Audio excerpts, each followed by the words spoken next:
Hospital Reporters Pride and Dignity stop the New World Order. Welcome to Panmo TV and welcome to this UFO Disclosure 2022.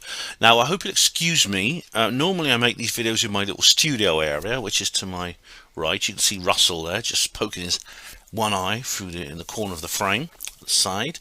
Normally he provides my backdrop, and I have a special studio area with all my things behind me, the displays behind me.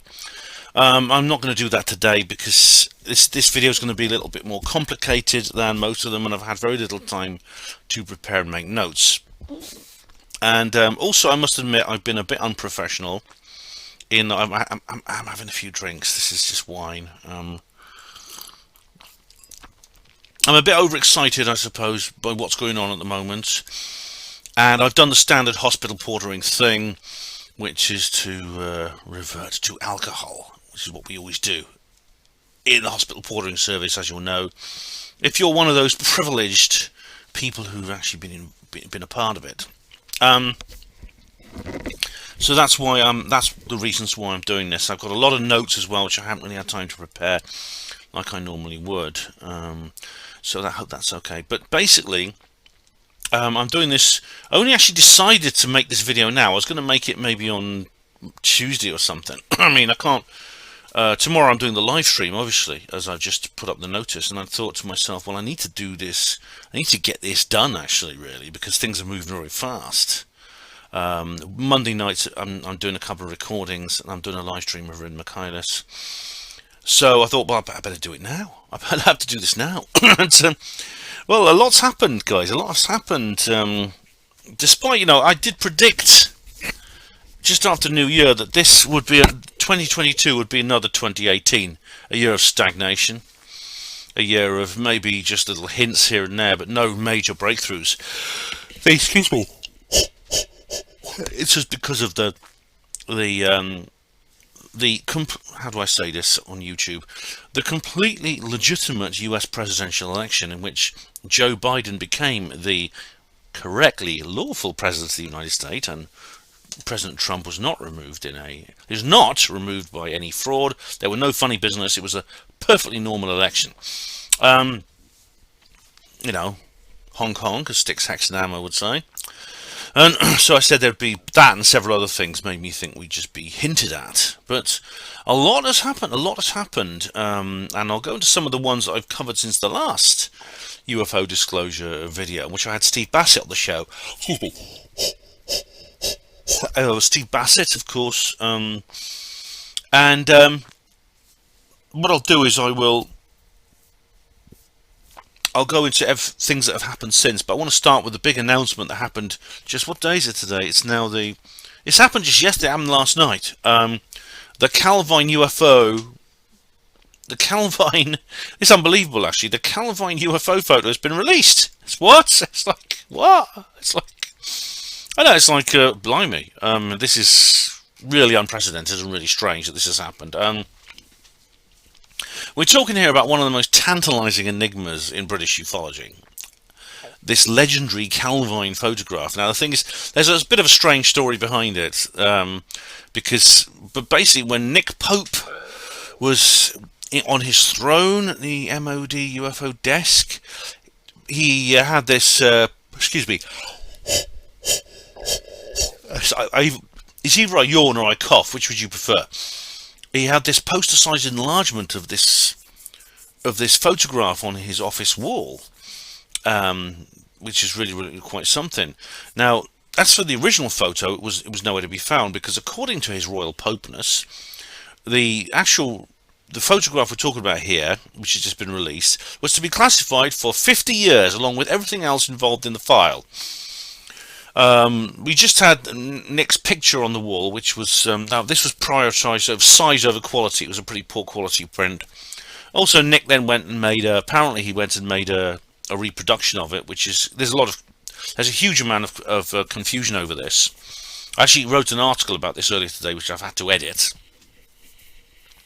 And apparently this, Nick left the MOD and went freelance, and this picture apparently was, I mean, there's all sorts of related yarns. It was lost by the removal men and things like that. And I actually began to wonder, was it just a painting that Nick Pope commissioned to decorate his office to give him some prestige? And he did actually produce like a facsimile, supposedly, of the photograph, which is it's very detailed. I would say maybe suspiciously detailed. Let's face it, Nick Pope, he's not actually Mr. Honesty, is he? Anyway, then suddenly out of the blue, the original photograph that was classified, it was actually classified in 1990, has been published. So this is a 32-year story which has led to this moment. And I've been going into the background of it all. It's been written by none other than David Clarke. Yes, what was this Scott Felton calls him? Dr. Folklore. So basically, to give you a bit of background, this photograph was taken in August of 1990, 4th of August, I believe. So it was just over 32 years ago, by two guys who were working as chefs in a hotel in Pitlochry, Scotland. Pitlochry, I can say it properly. Although there's people have called that into question about who they actually were, and it could be the chefs thing was kind of may have been like a cover story, not their real job. It was in the evening. It was 9 p.m. actually when this was taken, and it's broad daylight. So you can tell at 9 p.m. here in Oxford, it's getting dark. But in Scotland, of course, further north, they do have more daylight. So they decided to go for a little evening ramble in Calvine. This is a town a few miles away on the edge of the Cairngorms National Park. It's on the A6 road that runs through Scotland. I mean, you may have heard of the famous abduction was on the A7, I believe. There was an abduction in Scotland. Excuse me. In Scotland, which Malcolm Robinson writes about in his famous book on Scottish UFOs. They basically just wanted to get a bit of fresh air, enjoy the beautiful views, and it is beautiful up there. But the view they got was a little bit different. They had a close encounter with a UFO. Now they describe it very clearly. We're going in a minute. I'm going to play you a little bit of an interview with the guy who actually interviewed them. They said it was diamond-shaped, about 100 feet across, and completely silent, no noise at all. It hovered above them, and they were scared by this. Excuse me. They were hid in the bushes. After a while, they heard the noise of a jet aircraft approaching, and a Royal Air Force fighter plane approached, and it began circling the UFO. Now, I think this was probably scrambled. What happened was that the presence of this object was picked up on air defense radar, and as they often do, usually for Russian bombers and things like that, they scrambled the interceptors. That's probably what happened. Now, eventually, one of the witnesses plucked up the courage. He got his camera out, and he took 6 photographs. And the one we see is apparently the best of them. I'd like to see the others, though. And just after he'd done that, the UFO rose vertically upwards, and it very, very, very fast. It went like that, shot up into the zenith, where it disappeared into the distance. And UFOs often do that. We often hear that being reported. They either descend very quickly, like the Tic Tacs are said to do, or they rise very vertically, like that. Now, they reported the encounter to the media. They did an interview with the Scottish Daily Record, but the story never was published. It was silenced by the government. The photographs were confiscated, and the government decided to keep the case secretly, indefinitely, until now.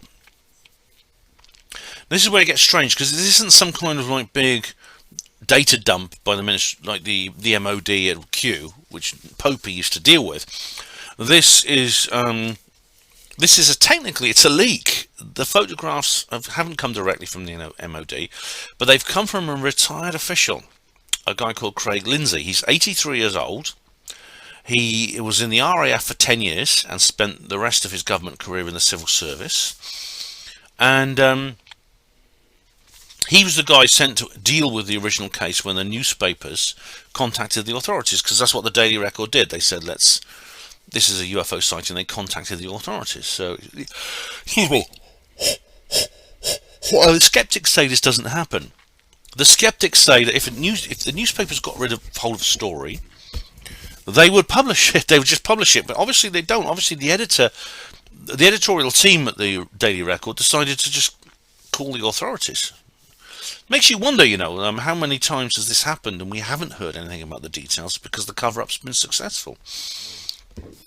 And this guy, Craig Lindsay, went to interview the two witnesses, these two young chaps, and got a statement off them. They were very frightened, he describes them as. You'll hear in a minute. And in the process of impounding this evidence, he inadvertently was left with a single high-quality print of the original photograph. Now, this sort of thing does happen with UFO incidents sometimes.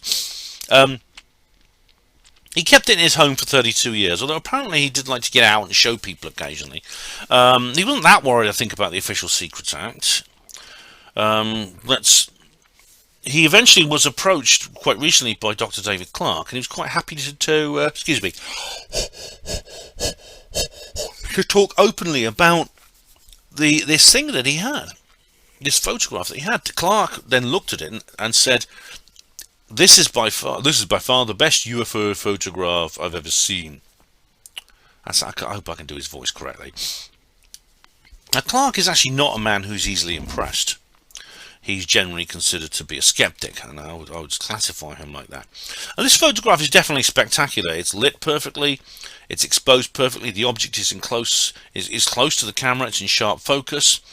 And in this new high definition image, you can see it's a diamond-shaped object. It appears to be metallic, and it has several features on it. For example, it has what looks like tail fins on one of the corners. This is, if you assume it, excuse me,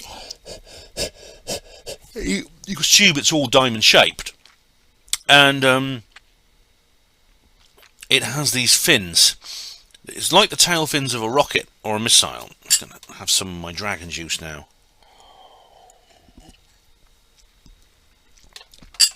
It also has several other things. It has a white blotch, a white structure, looks like a notch on the opposite side to the tail fins, and it has like a couple of other things as well. It has let's just show you the photo. Here we go. This is the actual photo. Let's wait for the file to open.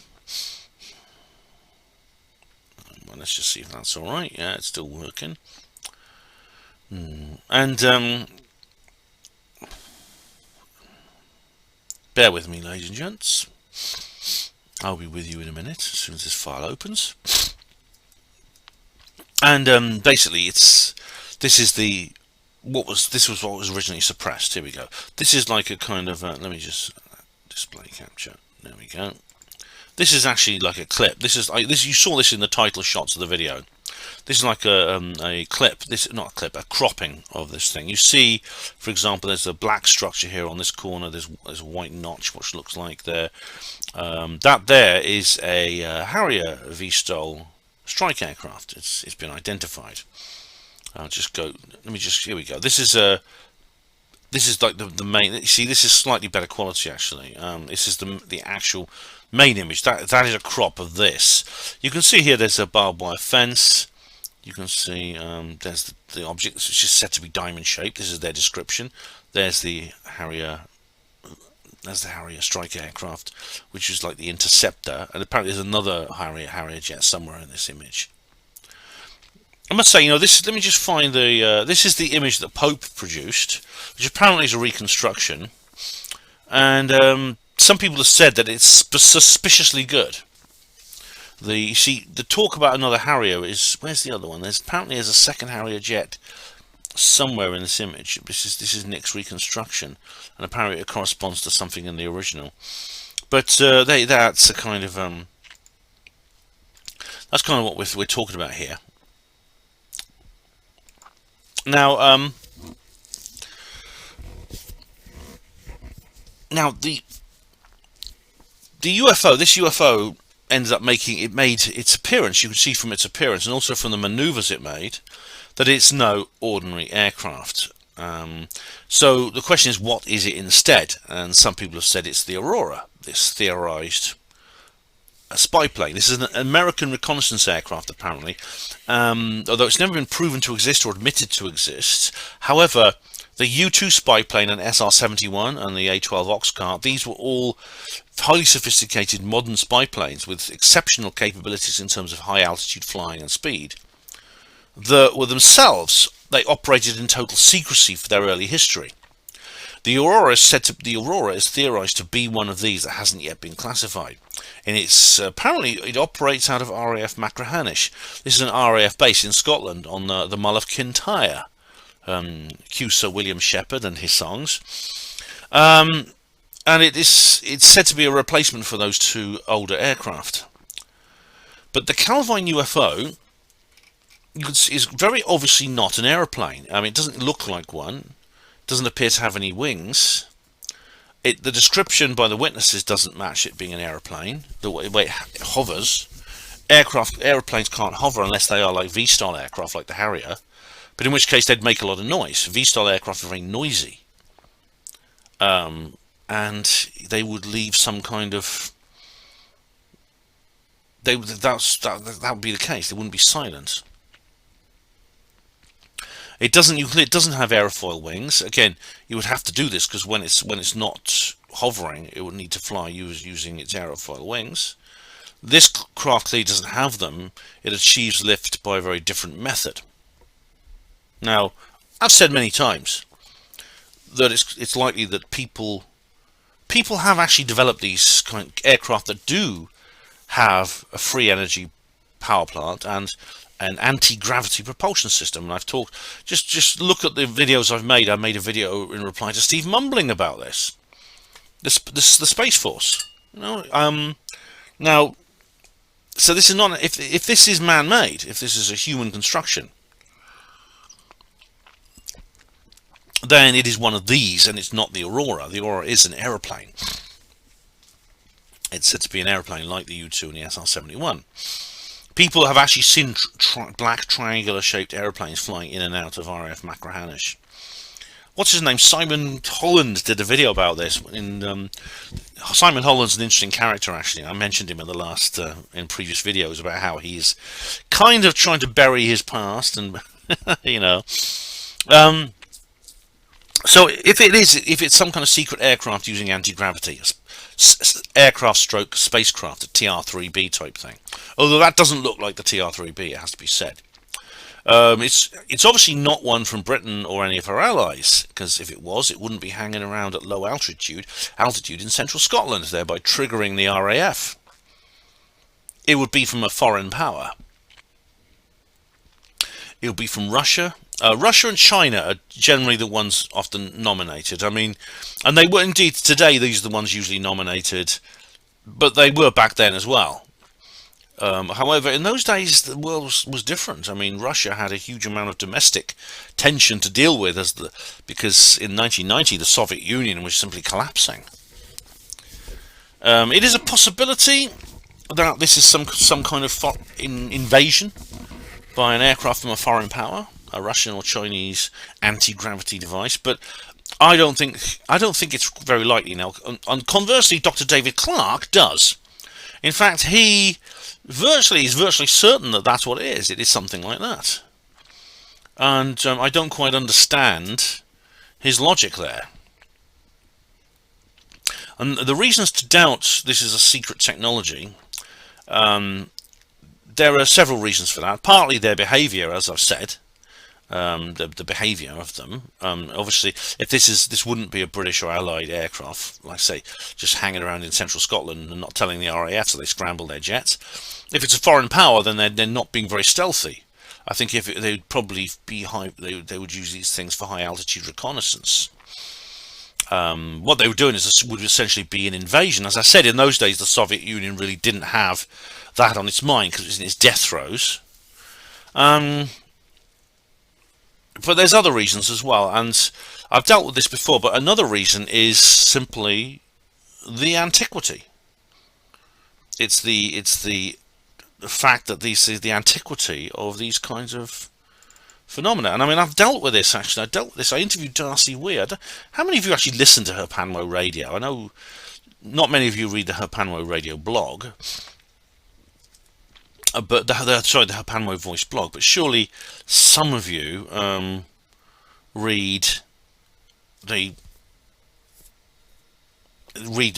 to Her Panmo Radio. I know some of you do. So this is the thing: is how old? How could this be extraterrestrial? The question is, and not. It's not. Could this not be man-made? The answer is yes, certainly. Certainly could not be man-made. It might be. It's possible, but there are reasons for doubting that it is secret technology, a man-made anti-gravity craft. As I said, for its behaviour, but also its antiquity. Now, for example, see there's this idea that this is basically an astroturf. The whole, firstly, it's antiquity. As I said, it's antiquity. Stories and reports of encounters very like what these young chaps describe in 1990 go back a long way. In fact, they go back close to a century. There's some very, I would say, there's some very convincing reports from World War II. They've been around for, especially by pilots. In fact, the earliest aerial interception I'm aware of took place in 1930, where the Swedish Army Air Corps took to the air to investigate what they called ghost rockets. I mean, Class Svan talks about this very interestingly.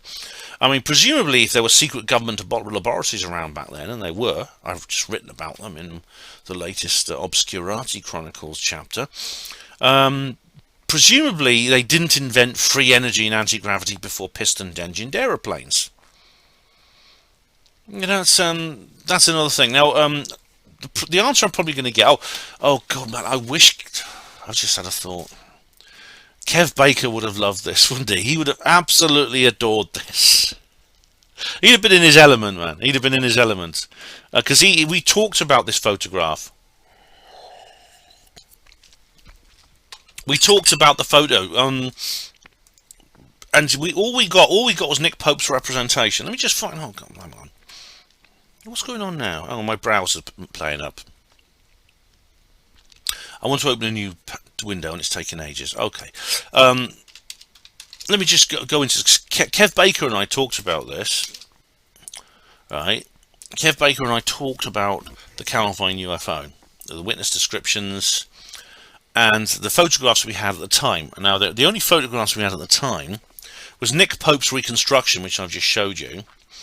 This is where a lot of the confusion comes from. And this was actually published. Let me just show you this.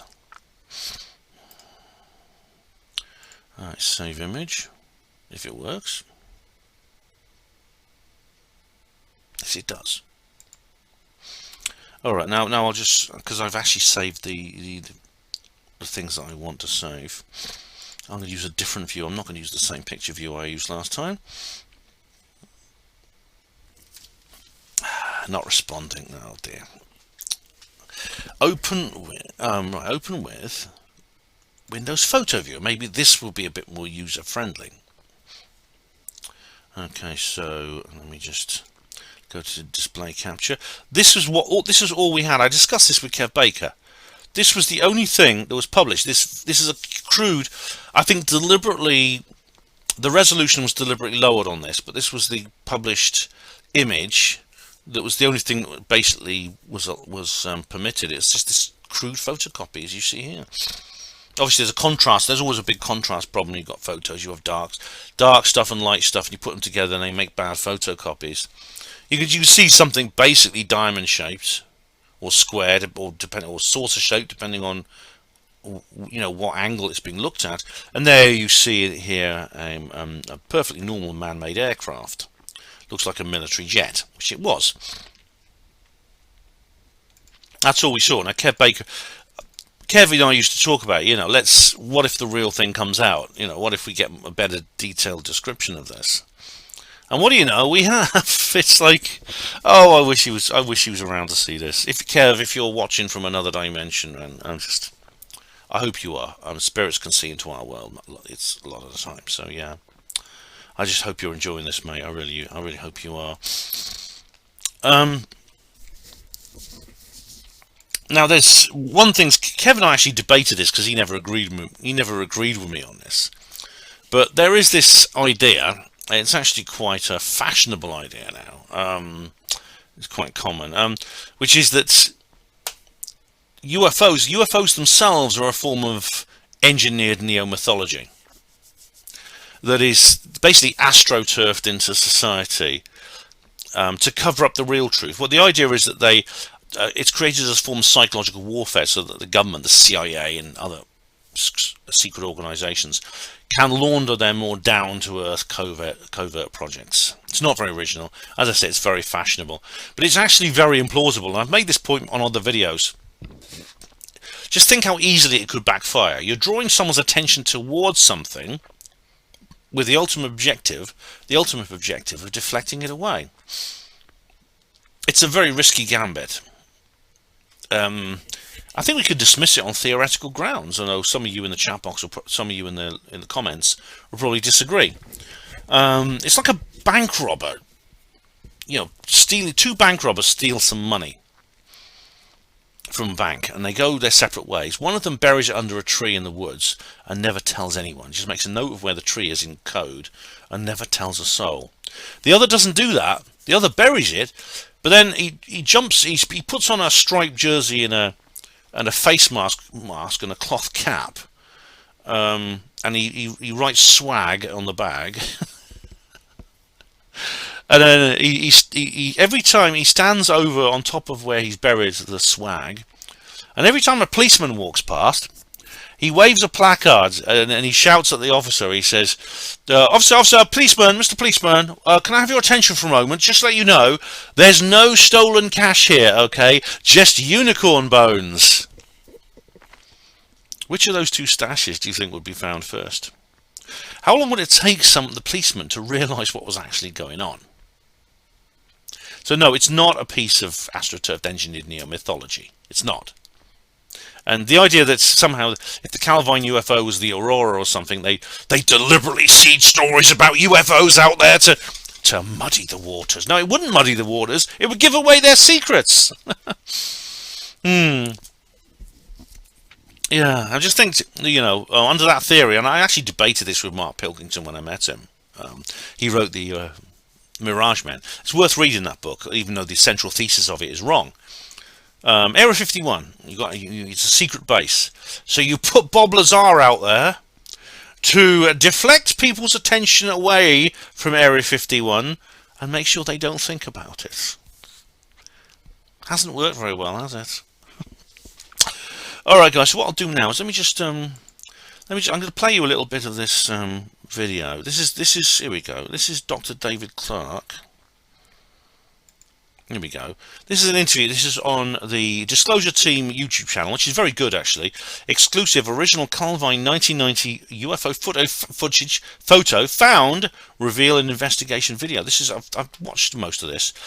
And important, and I need to keep it. But this here is Craig Lindsay. This is the guy. This is the official who interviewed the witnesses and confiscated the photograph. Basically, he sequestered them.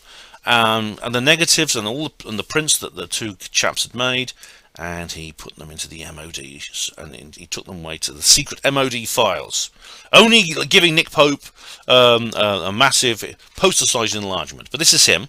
He's 83 years old. He lives in Scotland, and he was actually the Scottish press officer for the Royal Air Force, I believe. And here he is holding up his print.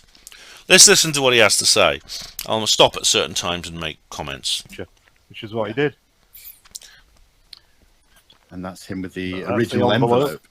Which is, again, I mean, I know the photo is amazing, but I just think having the envelope it came in as well, very clearly marked Scottish Daily Record. Oh yeah, this is the photo. These are the photos. He sent these photos, and basically because the Daily Record contacted the authorities, there was a D notice essentially put on the case.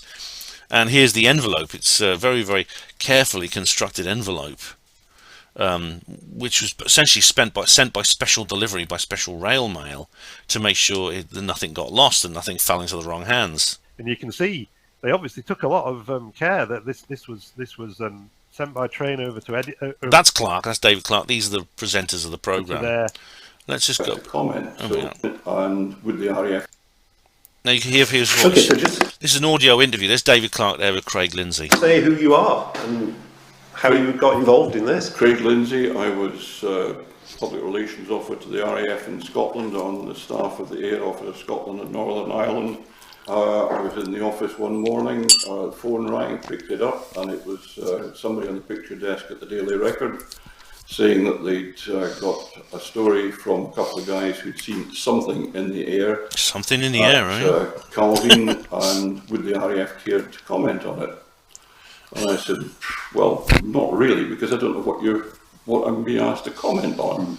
What does it look like? He said, I said, well, what about sending me a photo? How often does this actually happen?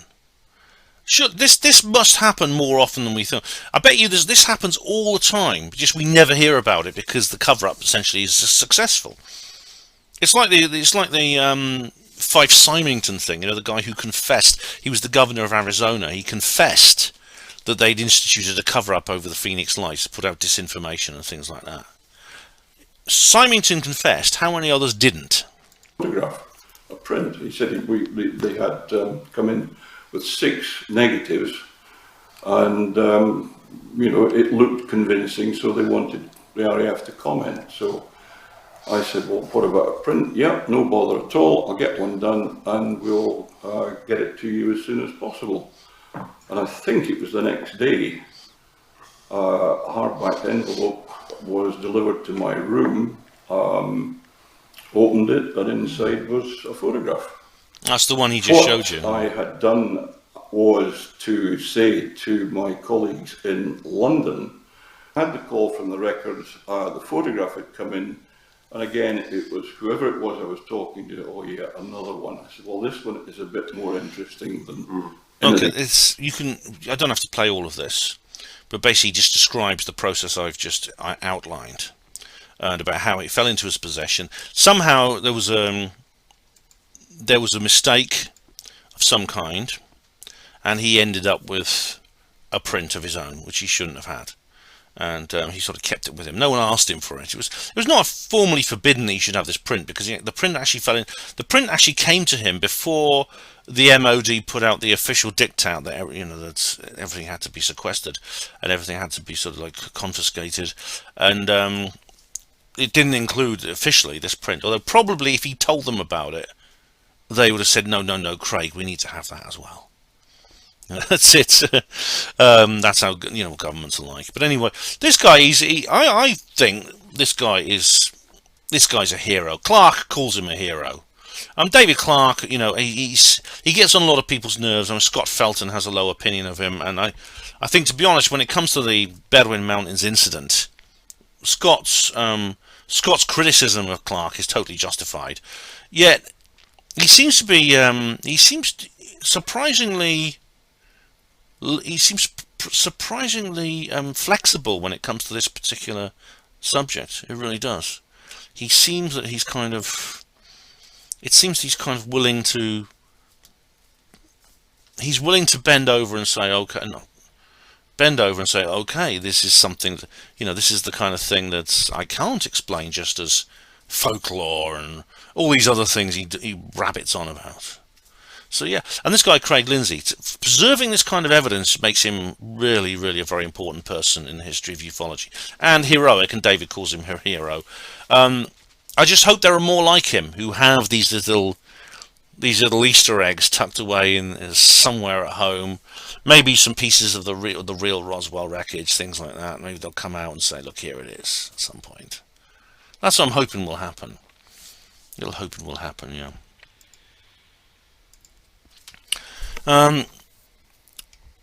So yeah.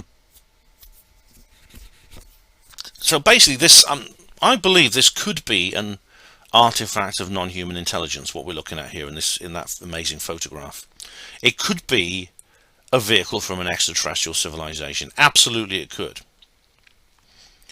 That's really not a big deal to me. If it turns out to be otherwise, fair enough. But I think, to be honest, it's unlikely. I think it's more likely to be extraterrestrial than not.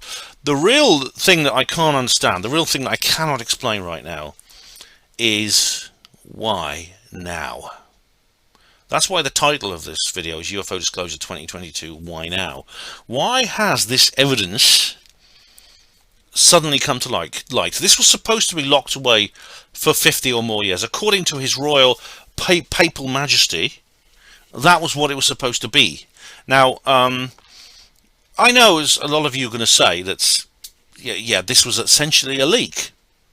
This was a leak. I know, and it was. It was Dr. David Clarke and Mr. Lindsay essentially were the people who brought this out. But there must have been some kind of at least implicit formal sanction over this.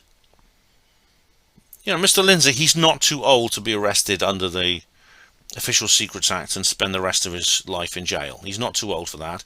He's not too old. He's probably, I bet you he's got kids and grandkids. He's probably, you know, he's not going to be, it's going to be in the back of his mind that they might end up being, you know, suffering some kind of punitive measures, extrajudicial punitive measures, like they said to, like the cardinal figure said to Bill in Eyes Wide Shut. Your family, he mentioned his family, you know, the consequences will be dire for you and your family. Not just you, it's your family. He's got a big family. This is how they managed to control Trump quite a lot of the time. So if the bigwigs in Whitehall were determined to quash this, they could do so. They did it in 1990. They could do it again. This is why I think they have almost certainly given their implicit, tacit consent for this revelation. It's almost as significant as if they had simply opened up the files and said, here we go, here's a data dump to Q. We have this amazing case here. Have a look at it, guys, and let it out to the public. So the question is this part of, why does it happen now? Is this part of what Steve Bassett and I discussed in the last video? This is part of the disclosure process. It's possible what's happening right now is the general public is being tested for how they respond to this story. The GCHQ psychological warfare officers are right now going through the Twitter threads, going through all the Twitter threads about this, all the Facebook posts about this. Not just for, you know, obviously they're probably watching this video now, in which case I'd say to you guys, get a proper job. They're probably reading the various posts that I've made, but also the normies, you know, the NPCs. How will they react? I think we're being tested. This is testing us. It's also, maybe there's also an element of maybe softening up. We're being softened up in some way. You know, this idea that we're being prepared, the ground is being prepared, and we're having this subconscious idea of aliens seeded into our collective psyche, our culture, so that we won't completely freak out when they drop the biggies, the big bombshells. I think we should prepare ourselves for more similar UFO bombshells, personally. Maybe not the biggies, but maybe for a few months there's going to be more and more of this kind of, like pushing us in the right direction. You know what I mean? It could be that.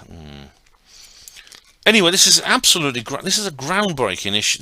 This video is not going to be all about this one case. This is absolutely groundbreaking, guys. This is really not what I expected. This is not what I thought would happen. Something this big. This is definitely the biggest UFO revelation of 2022, I would say. And it's happened now for some reason. And it's like, it's my predictions have gone out the window. They really have. And that's probably a good thing, because I was a little bit slightly pessimistic about 2022. But this isn't the only strange thing happening right now. There's more. Okay, guys, I just took a little break. That's why there's a break in there's like a little cut in the transmission. And I thought it's, I said I've been drinking wine. I've had a little bit of an accident or problem. I put the wine in like in the fridge, but I put it on the wrong shelf, and I put it in there to chill it, and it's kind of chilled a little bit too much. So I've kind of like well, it was a wine ice cube. It's now turning into kind of wine slush puppy. So I'll let it thaw a little bit more before I drink any more of it. I shouldn't drink too much of this anyway, especially when I'm broadcasting. Obviously, I don't want to do a bad job broadcasting. But anyway, let me just get back to my notes, because of course it was World UFO Day, wasn't it? Now, when is World UFO Day? Hang on, let me just get the right level. Right, okay, wrong document. One moment.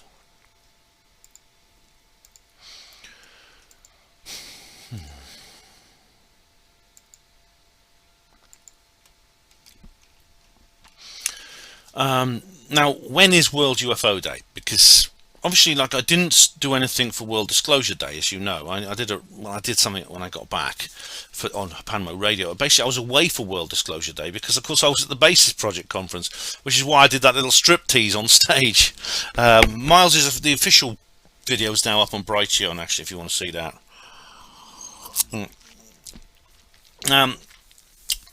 World Disclosure Day. Most people celebrate it on July the 2nd. World Disclosure Day is July the 8th. That's when the famous Roswell Daily Record flying disc is captured story came out.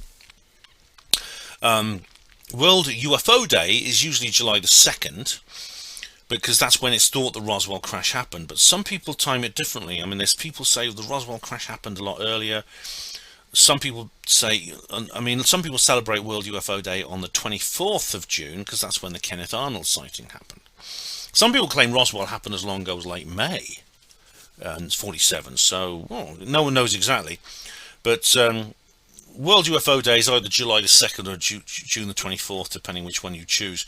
My practice normally is to mark July the 8th, a special World Disclosure Day, because of the flying, RAAF captures flying disc news story. Of course, the news story is overturned. General Ramey empties Roswell saucer.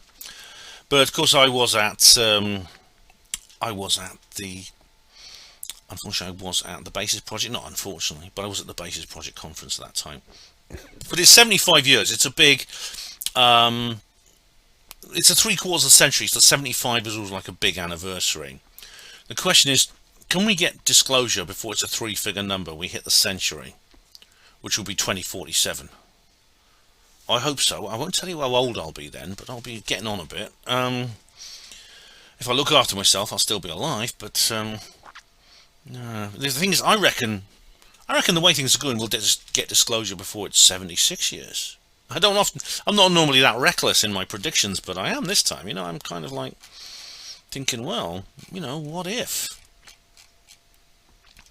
Anyway, I want to go into a bit of drama later, but there's something much more important than just drama I want to talk about now, because literally the day before this all happened, I was actually writing a different article on a completely different matter just before all this kicked off. This is another reason I want to do this on the desktop. I want to record this on the desktop rather than mess around with the studio area and just writing notes on paper.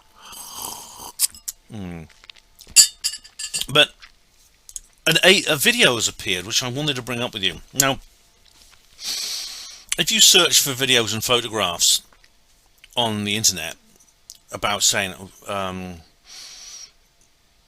of aliens, you'll find literally hundreds.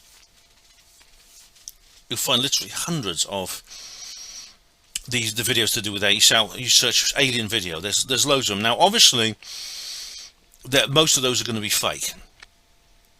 And unfortunately, in this day and age, it is very easy, far too easy, to fake videos of aliens. And ditto ghosts, ditto Nessie, Bigfoot, all these paranormal phenomena. You can walk down a high street in Nairobi or anywhere in the third world, and you could pick up a software package for a reasonable price that you can run on a standard basic PC that will give you the same image generation capabilities as a Hollywood special effects designer for just 2 or so decades ago. I've said before, I watched the Lord of the Rings movies. I love them from the early 2000s, 20 years old. And they're 20 years old, and already the special effects is looking dated compared to what we have now. I think they're wonderful movies. I love them. I'm not having anything to do with the new ones they're bringing out now.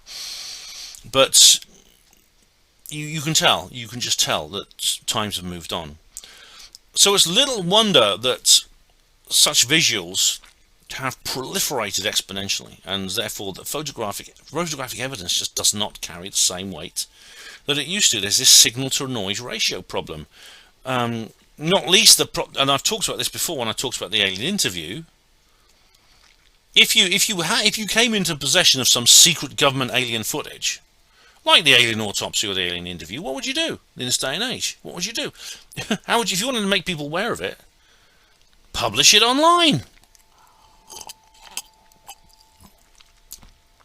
And herein lies the irony. some of these, among all the fake, this signal to noise ratio problem is the issue. Among all these fakes, some of these images may well be real. In fact, I think some of them are. I'm going to show you one in a minute. How do you discern reality from fiction? That's the problem. How do you know which is which? Now, if you are one of these people who makes fake alien videos, please do tell people clearly what you've done. There's nothing wrong with making fake alien videos. It's an art form. You can just say, I concocted this using Photoshop, I drew this on CGI, I rendered it. That's all you have to say. The problem, when it becomes wrong, when you pretend that it's the genuine article. That's when your work becomes a hoax. When it's designed to fool people. You don't tell them what it is. And you're doing genuine research a great disservice if you're doing this. Now, so how do you sort out the wheat from the chaff? Firstly, trust your instincts. Intuition is an underrated skill, and sometimes there are also details that make the publication more interesting than it otherwise should be, maybe more interesting than it needs to be. Now, literally, like the day before this all kicked off about the Calvine incident, someone sent me a video by inbox. It's a Facebook video. It's 15 seconds long, and I looked at it, and my first thought was, ugh. People send me alien videos all the time, but then I took another look at it. I thought, oh my god, this looks different. This one stands out. This was uploaded to Facebook on the 4th of August at 11:59 AM in a group called Aliens and UFOs Report, and it's called UFO Dish Operation Brazil. And the soundtrack was just this creepy synthesizer music, and this is why I thought, I mean, I wouldn't, if it's something real, don't put that on it. I suspect it was added to score this silent video. It's just for dramatic effect. They didn't want to put out a silent video, or maybe they wanted to cover up an existing soundtrack because the uploader doesn't want to publish. They want it drowned out because audio can sometimes reveal too much information. People's names, voices, things like that. I think I better show you the video, hadn't I? There we go. I've got it on this particular. Let me just find the folder which I've got it in, because I did download it.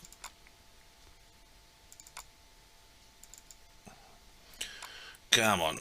Alright, because this. I downloaded it, actually re-uploaded it to my own. I've got a page called Interesting Videos Public, which there's one called Interesting Videos Private that only has a handful of members that I can't show you. But let me just see if I can find it. Where it is. The problem with if you Google UFO Brazil, you'll inevitably come up with a Varginha incident, which of course is a major crash retrieval CE3 crash retrieval event in Brazil. It is a major. It is a very, very interesting one. But this refers to, there's another, that Brazil has had a lot of very interesting UFO cases, and it tends to get the more sinister ones. I've noticed Brazil tends to get the nasty ones where people get hurt and there's sickness and illness and things like that. So here we are. Let me just get this file open. I'll show you. Varginha involved people getting ill and being poisoned and things like that, which is a bit scary. Right. I'll just mute the soundtrack because it's silly. The soundtrack's silly. Let me just go back to the beginning there, and I'll screen share. And here is the video I'm talking about.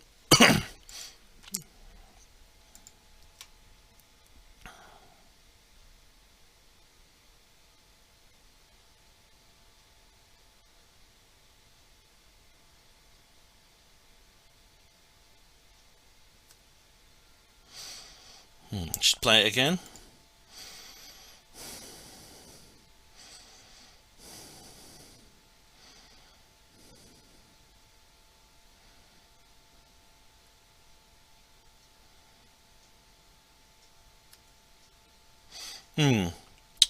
Weird, isn't it? Weird. It's. So what can we gather from that? What can we gather from that? Well, it's only a single shot in this 15-second video. It's a close-up. the cinematographer is keen to show us the entire object without pulling back for a wide-angle view. They don't want to get too far back. They just sort of like get in close, and they scan every single bit of the object. I do that with the graffiti sometimes. You might have noticed, because I can't get the wide enough angle shot I need, because some of the graffiti is on the towpath of the river, and I can't sort of walk back because I'll be in the river. That could be because the person is filming secretly. Let's see if I can pour this wine now. This icy wine. There we go. In you go. Oops, it's sort of like liquefying slowly. I've got some of it. So I'm just, I know I shouldn't do that. It's just I'm really buzzed up, you know. They want to show us the entire object without pulling back. They don't want to pull back and give us a wide angle. And it could be because the person is filming secretly. They don't want to be spotted. They don't want to be spotted. But as you can see, that also could explain the short duration of the video.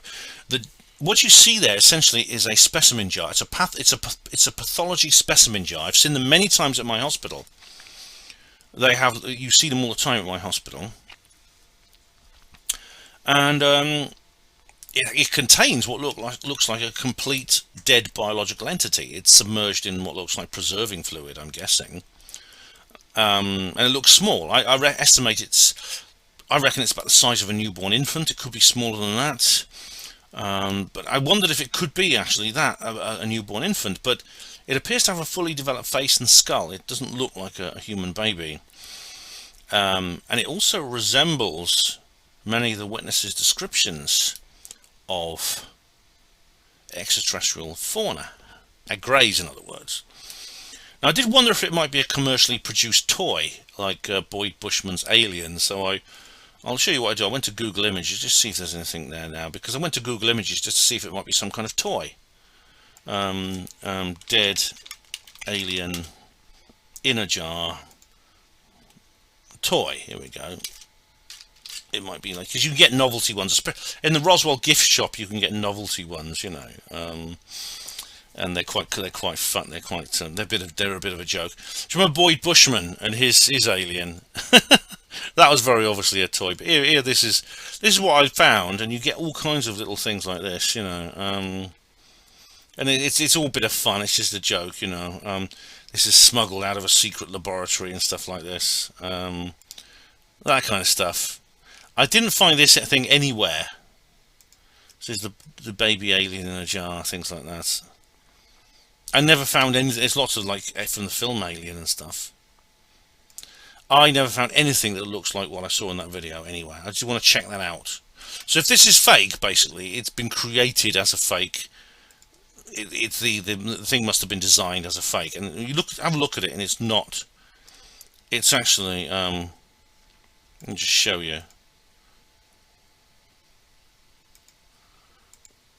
That's not. That looks actually. This thing would have had to have been designed. That's what I'm saying. It'd have had to have been designed. Now you notice there's a little paper label attached to the jar. That's the most interesting thing. It looks old. It looks old actually. It looks faded. It does look kind of dated. Like a lot of this, it does look kind of dated. It has some printed text on there, and again, it looks like it's been made by one of these old-fashioned printers, maybe from the 90s or something. And obviously you may have noticed that while I was playing the video, and you can find the video anywhere. There's a link to it in the Panwo voice article I wrote about this. You can find it on, if you go to Interesting Videos Public, you can find it there as well on Facebook. But the language, now the language is Portuguese on the label. Now I can't speak Portuguese, but I have managed to translate the text using Google Translate. I'll just play it again for you here. Let me just play the bit where you can see the label clearly. See the label there? There's the label. I'll tell you what all these words mean in a minute. That's the label there. I'll tell you what those words mean. They mean Evidence, Type A, Class 22/7/1978, Operation Dish, Colares, PA, item number 446929. Danger, contaminants, opening forbidden under the conditions of Normative Order 12/21-58. There's also a rubber stamp there that says, you can't see very much on the rubber stamp, but you can make out the word, I don't know how you pronounce it, it looks like confidential. It actually means, it's more accurately translated as classified. And what's more, there's some background to it as well. Have a look at the background here, look. Do you see, there's kind of lines, there's kind of like there's this, do you see that? Hang on, let me just go to the back. I'm on display capture, yeah. There's this wall here that has these kind of lines on it. I don't know what those mean. And there's a door. Do you see the doorway? There's an open doorway. There's an open doorway and there's a door. It's a thick door too. It's a very thick door. Like more thicker than a domestic door, I would say. An internal domestic door. I would say that it's maybe a door in some kind of commercial thing. That's what I'd say it was. Now, I personally find it fascinating that the label on the jar includes the word Colares and Operation Dish. Now, this refers to it could refer to a real UFO event, because Colares is actually a town which was the center of a major UFO flap in 1977 to 1977 to 1978. And it involved a large amount of people seeing lights in the sky, structured craft in the sky, encountering biological entities in the streets and in their homes, being hit by beams of light from objects which caused injuries, scars, in some cases blood loss. There was a guy who investigated for the Brazilian government, and this is what became Operation Dish. Colonel Holland, his name was. And I remember he had an implant put under his arm, and indeed I think he was suicided. He died, suicided, etc. So Colares could well refer to that, and the year 1978 is very interesting as well. The letters PA may well mean Pará. Now Pará is a national subdivision. These are known as states within Brazil, because I think Brazil is a federation like the United States. So it's a state within the Federation of Brazil. And it's called Pará, P-A-R-A. And Colares is in Pará, so it could be Colares PA may mean Colares in Pará. Now, Brazilians can tell me more about that if they know that. Very, very strange. People with grotesque injuries. The local doctor was one of the key witnesses in this. Now, the word they used, I mean, you saw it there, I don't know how you pronounce it, but the second one, prato, means dish, although some people have translated as Operation Saucer, which is a bit more appropriate, isn't it? Operation Saucer, as in flying ones. The Black Vault actually has a really good documentary on this.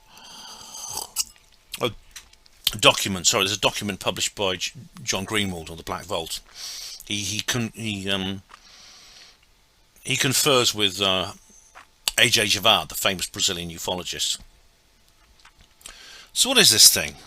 What is it exactly? Let's have a look again.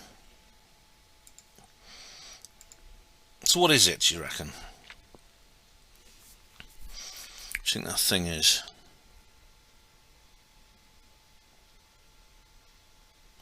It appears to be resting on a table. I'd say that thing is it's not really held in anyone's hand, it's resting on a table. What's this structure? I don't know what this structure here is at the end. You can see in the background. The background is interesting. What's that there? I can't really tell. You definitely see a door though, don't you? You definitely see a door. Could it be fake? I mean, a lot of people... I actually sent it to a guy I know who's into these sorts of things. He likes dead aliens and alien videos, and he immediately replied, it's fake. It's completely fake. However, he didn't give me his reasons why he thought it was fake. He just said, oh, it's fake, blah. But if it's fake, then it's a very good fake. I mean, it's very... You must admit that is well done. Everything would have to be designed from the floor up. I mean, there's no alien toy. There's no Boyd Bushman type alien toy you could just put in a jar. The alien itself would have to be designed, the puppet, the model. And it includes details that are way beyond what would be necessary to convince most people who are into this sort of thing, who consume these videos online, who just see them and believe them. So if it's a fake, it's incredibly good. So this is why I think it might be real. This could be someone's attempt to blow the whistle, you know, somebody maybe working in a secret government laboratory somewhere in Brazil, or maybe not even a secret one, just a normal government laboratory which has a secret annex somewhere, and they dislike the secrecy they're working under, and they believe the public should know the truth about this, so they sneakily shoot a brief recording from a hidden camera. I reckon it's their mobile phone actually, because it seems to be in like a portrait frame. And they sneakily do this when no one else is looking, and they smuggle it out. Just 15 seconds, quickly, just shove all that, put it back in my pocket, you know. And they smuggle it out and post it online. And they remove the soundtrack maybe because, and there's details on it that might identify them, and they just maybe put that music on just to get people's attention. You know, I understand why they've done that. I don't know what the penalties are for breaking the official secrets laws in Brazil. I know that if you do it in Britain, if you sign the Official Secrets Act, then break it, you could spend years in prison, like David Shayler did, and have a lifelong criminal record. And this, of course, could even escalate to extrajudicial silencing, like I've said before. So, I do hope, if this is real, I mean, I hope this person's courage, whoever did it, is not in vain. If they're watching, I want to say thanks very much, well done. We have another hero, along with this Craig Lindsay. I just hope your courage is not in vain. I hope you'll be alright. I hope this will help get the word out. I do. Alright guys, I'm going to get in.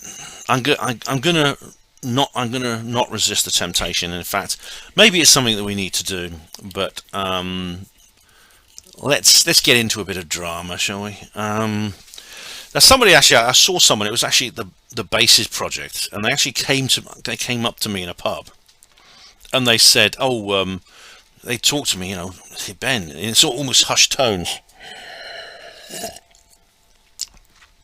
Have you heard Richard D. Hall thinks that Luis Elizondo is a shill? And I sort of went, Richard D. Hall thinks insert name here is a shill. That's a tautology.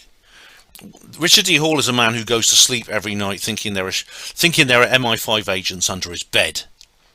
Richard D. Hall once denounced an entire radio station because their website looked a bit like his. He denounced them as agents, as MI5 agents, basically. Now, for someone with that level of paranoia, Lou Elizondo is red meat. But really, Richard is only the most extreme fringe of a broad spectrum, I find. Because the skeptics claim that UFOs are a gaggle of wide-eyed believers who just swallow everything. We're so gullible. You know, throw a frisbee in the air. We think it's flying saucers. But it's not true. Ufologists are very introspective, very self-critical, and sometimes in the wrong way. I mean, there is virtually now a cottage industry of social media mavens who just dedicate every moment to pontificating over the characters of everyone else in ufology, picking holes in every single thing they do. We talked before about Linda Moulton Howe and Simon Parkes. And you know what happens if you don't jump on these torch and pitchfork bandwagons? You are subjected to emasculating scorn. And of course, you probably guessed by now I'm talking about Christina Gomez, because she's another example that's come to light. Christina she's a relative newcomer, actually. I don't remember hearing anything about her before the post-2017 new ufology wave. But she's a young woman who's become a dedicated journalist. She's a blogger, and for her tender years, she's very sophisticated. I think she does a lot of very good stuff. She posts new material all the time. She has this Paradigm Shifts YouTube channel and strangeparadigms.com. That's her website. And she comes across, I find her pleasant. She comes across as a good-natured, cheery young woman. And unfortunately, I think in a way it's her very positivity that has led to accusations of weakness and naivety. And this positivity, these accusations come from the usual suspects, the usual clan of backslappers, the usual lot. They're all the same. You know the kinds I mean. And I find it, as I've said before, it's a culture. It's almost like a kind of culture. It's a kind of like a, oh my God, you're a kind of what's the word? It's like these people who strut around thinking they're superior for another reason. They're just, they see themselves as above everyone else because they can, you get these people, whenever something goes wrong sometimes, like if you're on the bus and someone starts kicking off, you'd always get these posers who come to the front of the bus and say, all right guys, I'll take charge of this situation. They're just normal passengers like everyone else, but I'm going to take charge of this situation, man. I'm taking charge of the situation. The situation. And before you know it, they're like acting like they're like the king of the bus, and they know more than anyone else, and everyone else is like so inferior because they just are. And it's like because this bloke has just kind of got into that position first, and these people, like, they just love it. They're just waiting for something like that to happen, so they can just do this pose. And unfortunately, in UFO Twitter, you get exactly the same thing. Now, she wrote an article, actually. It's on her website. It's called Strange. I'll just show it to you, actually, because I think it's a really good article, actually. It's a really bloody good article. And it just exposes these absolute auto-sodomites, these narcissistic louts for who they actually are. Let me just show it to you here. Bless her heart, she says here, who's Lou? No, who are you? This is it, an opinion piece. And she comes forward she's basically defending Lou Elizondo, and she says she's going to make enemies doing this, and she doesn't care. I think good for her. That's Christina. She's a sweet-natured person, and I like her. She's a likable young woman. And I don't think she's, what's the word? All the criticisms. What was it alien scientists said about her? Oh, yeah, no, she's just too bloody naive and stuff like this.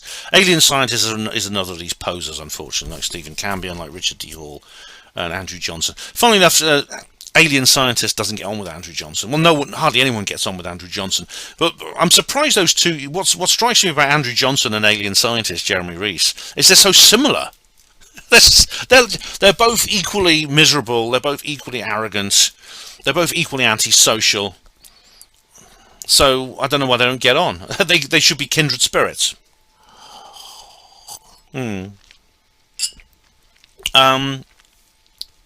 So she wrote this article where she asserts her own position, and she predicts the inevitable backlash from UFO Twitter disinfo heads. The shill hunters, man. The cool guys who go after the shills, man. Yeah. And but her defense of Lou Elizondo is very intelligent. It's very analytic. And she's indeed seriously considered the other side of the story, like I have. I mean, the notion that Elizondo is like a new Richard Doty or a new Nick Pope has to be addressed. It's a fair question to ask. His rise to prominence just seemed to be convenient. He was part of the ATIP. He quits everything. He basically trades in his old life to become a civilian ufologist. And people think, well, why would he do that? I mean, they don't. I don't think they're so cynical. These posers, these shillheads, that they don't actually believe it's possible for someone to do that because they're genuine. They don't believe that someone would be genuine enough just to do that because they love it, because they believe in it. And I must say, he is reticent, though. You see, he has this frustrating reticence, this inability to deliver the information he keeps hinting at. And of course, some people say that's simply because he's a disinfo agent. But I don't. But the people who do that essentially are taking a preventative, alarmist position. I don't think that helps. We do ourselves and ufology no favors by assuming a person is bad, because they don't jump to every tune we whistle. And Christina puts it very well, actually. We expect them we snap our fingers and as and when required, and they give us what we want.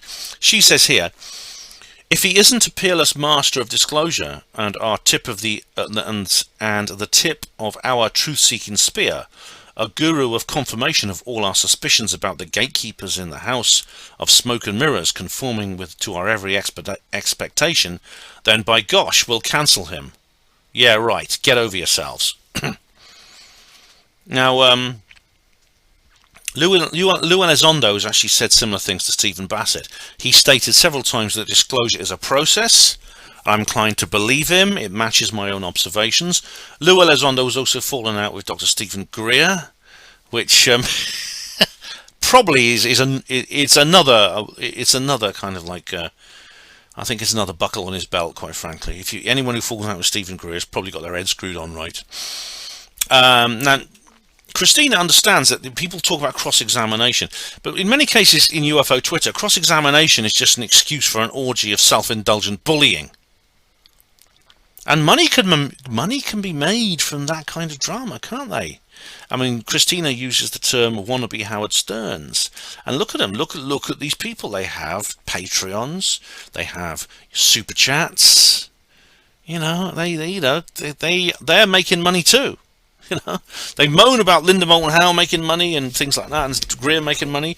But they're if someone offered them the same amount of cash that Greer gets, would they turn it down? Would these babbling beatniks who go on and on about how awful everyone else is, would they turn it down?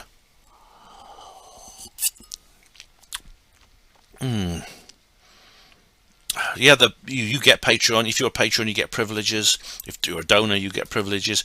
Their tweets get liked by major mainstream media outlets. They've written books. They've made movies to bring the truth. Man, we want to bring the truth.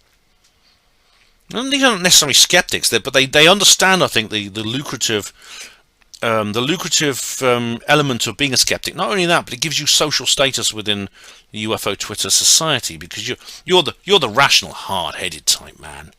You're the one who knows what's going on, man. You do this with your hands. Yeah, man. I know what it's like on that street because I'm streetwise, man. Things like that. They're just posers. They're posers. Debunking UFOs is big business, and they make no understand about that. And at the end of the day, what real evidence is there that Lou Elizondo is a shill? And Christina breaks it down very well.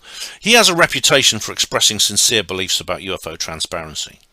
He left the Pentagon with all its salary and benefits to rough it as a civilian ufologist, and he has been consistent in his assessment of the phenomenon. It includes taking up positions in unpopular circles, that are unpopular. In some circles, some of the things he said are unpopular. If he dropped these positions, he might be more successful. Like he talks about the threat possibility being a genuine military concern. As a former military man, he's going to think like that. Now, this is where Greer deliberately muddies the waters. I think either that or he's an idiot. Probably the former. The word threat in the parlance of military strategy doesn't mean the same as you'd think. It doesn't mean it's not something you automatically shoot at. It just means you don't know what it is. It could be dangerous. And let's face it, UFOs are. UFOs are clearly, they're intelligently controlled. They're not human. They can go anywhere they want, including abducting people. They can go into our nuclear silos and storage areas with impunity. They don't need to ask permissions. In the parlance of military strategy, that is a threat. You can't deny it. And Elizondo has been castigated just for saying that these things are threats. They are threats. It doesn't mean you're going to shoot at them. It doesn't mean they're our enemies. But they are threats, yes. The allegation that Elizondo is a government plant is nothing more than an assumption, and it's an assumption peddled by people who have a vested interest in him being a government plant, either financial interests or in terms of social status. And no, it doesn't occur to these people because they're shillheads, because they're disinfo money grabbers, they're disinfo head money grabbers. If Lou is real, if he is genuine, then he presents an opportunity we cannot afford to miss. Christina uses a lot of angry rhetoric in this article, but she has been sorely provoked. There is a ufological thug element, and it's been left to run amok. Someone needs to call it out, and I'm glad I'm not the only one doing it anymore by myself. So well done, Christina. So that's it really for UFO Disclosure 2022 for this particular video, but there'll be another one coming up. Don't forget, the live stream is going ahead tomorrow night. I know I'm posting this video on top of the notice I posted, but that's going ahead tomorrow night. And also, next week sometime, I'm not sure when, I'm going to review the film Nope. And I'm going to do a roving review. You know, when I go to the cinema, you'll like those. You like those guys. I haven't done one for months. I want to go and do that. So the film Nope about aliens landing, it looks quite interesting. So we'll see what that's like. In the meantime, thank you all of you for watching Hapanwo TV. I got a feeling it's exciting things. It's been an exciting few days, 2-3 days with that Brazil alien thing, and then Calvine UFO. Just thinking, blimey, what's going on here? What's going on here, guys? We'll find out. Whatever is going on, and it gets revealed, you will hear about it first, live and exclusive on Hapanwo TV. So thank you, all of you, for watching Hapanwo TV. Hospital Porters, pride and dignity. Stop the New World Order.